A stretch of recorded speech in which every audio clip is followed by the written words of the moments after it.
family zoned by the villa waiter. Send me home. Now.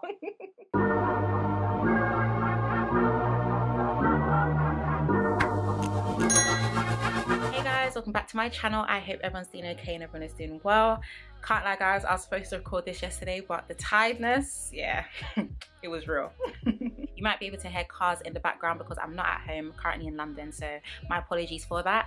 But there's a lot to uncover and unpick and unpack in today's video because yesterday's episode, I was literally in tears like throughout, so there's a lot for us to speak about. So as always, if you haven't yet subscribed, please be sure to, and please to get cozy and comfortable with your hot Ribena, and I really hope you enjoyed the rest of this review. Alright, so let's get out our notes. Can you imagine I have to take notes for Love Island? Priorities. So let's start off with Aunty AJ, and that is what she's getting called on this channel, Aunty AJ, because what is Aunty doing on that show? Aunty AJ is apparently 28. She definitely does look much older, and just as I said in my last video, it's definitely giving Real Housewives of Cheshire. But if there's one thing that I will say is, number one, she has amazing hair. Like, what, did you see the way her hair was just bouncing? I was like, okay Aunty, I see you. She does have great hair though, and she also has a nice figure, and she can also walk in heels. And as we said in the last video, thank goodness this isn't a Rachel part 2, but she is not 28. Anywho, Aunty AJ has taken an interest in Teddy. They were having a little bit of a chin wag, but also a huge interest in Hugo, which we're going to get on later on. Which we're going to get on, you know, which we're going to get into later on in the review. So moving on to Faye. Faye for me is very somehow, and I've been saying this from my first impressions video. I actually think she's a bit weird, but at the same time, she's good for TV. She even went up to Millie and Lucinda and was just like, oh yeah, I'm not even too worried. I was more worried when you guys came in. So I do feel like as the episodes have gone on, I've been able to see Faye's insecurities a bit more. And it's quite interesting because although she's entertaining, it's also quite sad to see, but you can also tell that she is still quite insecure inside, and it doesn't matter how much surgery you get or Botox or your teeth or all this different stuff, like at the end of the day, all of those things aren't going to fix your insecurities. But I still feel like Faye is entertaining for TV, but it's just a bit of a weird one. I feel like Faye's a bit weird. All right, so let's move on to Lucinda and Aaron. Has Brad even landed in Heathrow? Because I'm sure he is still on his way to the airport. I'm sure.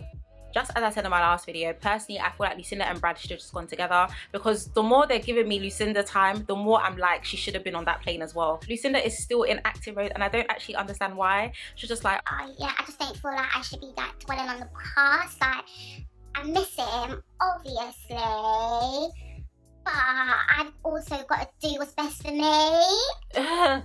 Speak up. I feel like I'm losing brain cells. Like, why does she speak so slowly?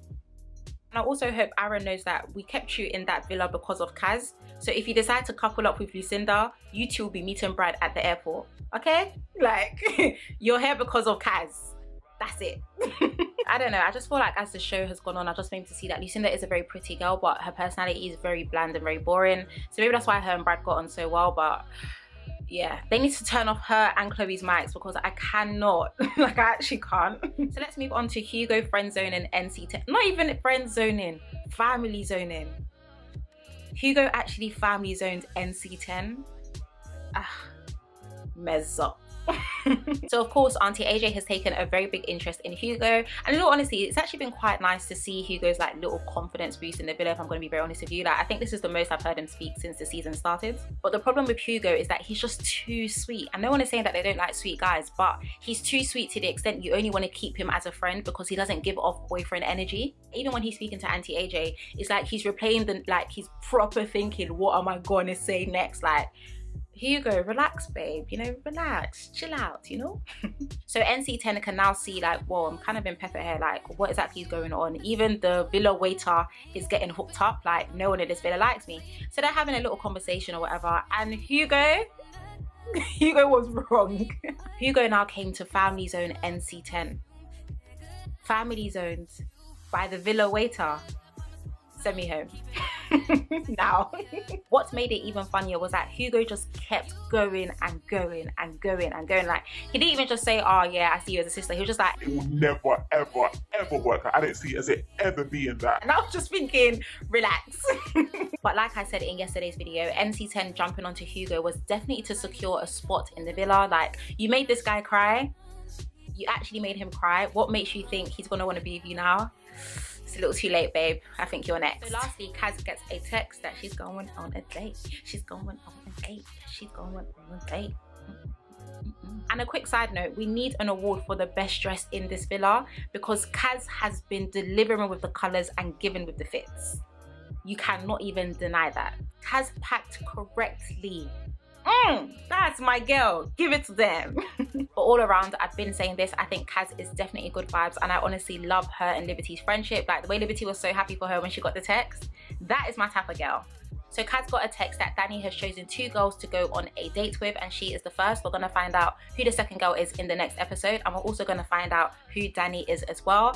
At first glance, he's definitely given me Michael Scofield from Prison Break. Sorry. I just feel like all of this and all of this and this and this and this. I just feel like it's all a bit too much. And for me, this is just me personally. I always have to question people who willingly do stuff like that because it's like, why? What was your motive? I don't know, but for me personally, people with tattoos like that are scary. They're actually scary.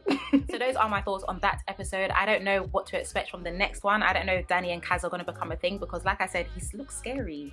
He actually does. But he probably is a nice guy. We're just going to have to wait and see. As always, if you haven't yet subscribed, please be sure to because we like having you here. We do. And I thank you guys so much for watching. Please you take care and I shall see you in our next one. Bye.